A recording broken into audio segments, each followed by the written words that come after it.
Hello and thanks for joining School of the American Rifle. Today's video we're doing some bolt carrier group inspections for some customers. And we have a LMT non-enhanced carrier here. And as you've probably seen in our videos, what we do is what I call a breakaway test. We install this bit driver into here. It's a Wheeler fat wrench. And we set our wrench to 20 and then 30. The 20 is looking for broken screws, 30 is looking for an under-torqued assembly.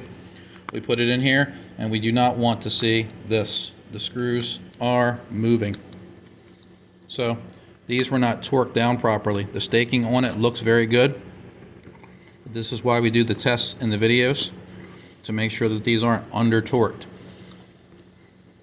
So I'm going to contact the owner of this bolt carrier group, see how they want to approach this. They can contact LMT to see if LMT wants to square this up.